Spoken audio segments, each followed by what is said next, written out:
Hi, my name is Sarah Sakin, and I'm submitting this selfie video for AirTutors. How did I get to where I am now? Well, I went to college to be a special education teacher and did that at a residential setting actually in the first 5 years of my career, and then really switched into being a focused math teacher and science, but really focused on math when I moved to a different part of North Carolina, and I met a fabulous principal, and she convinced me. She said, I think you really love math enough to just be the math teacher. You don't need to be the special education resource teacher. And she was right. I love it, loved it, and she ended up being such a mentor to me.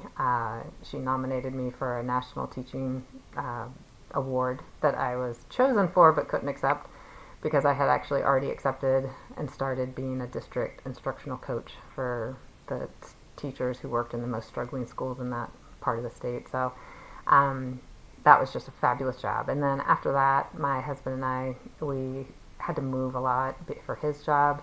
And so I've been a math interventionist at one school, taught 8th grade math to kind of handpicked most struggling kids at another school.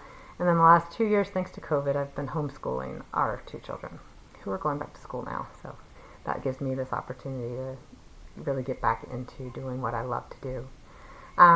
You guys asked what I do for fun. Well, one of my favorite things to do, which we're about to go do right now, is I love helping with the conservation efforts at our local beaches here in South Carolina for the sea turtles.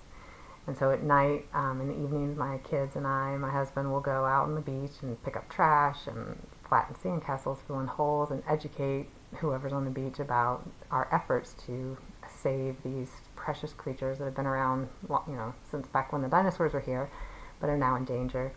Last night we actually got to see some babies come out of a nest and crawl to the ocean, so we got to help them just make sure they made it safely, and it was so magical. The funny, memorable. So my first job, I mentioned, was I was a special education teacher. I was at a residential setting for troubled kids, and my very first teacher appreciation week, I had a student who stole the teacher next door's stapler and I think tape dispenser, wrapped them up and gave them to me. I said, thanks. Memorable, I'd say every time I convince a kid, whatever their age, that hey, learning's fun and you can do this and we're gonna do this. And when they start believing in themselves, I just think that's wonderful, and it's why I do it. I appreciate you taking the time watching this. Hope to hear from you guys soon. Bye.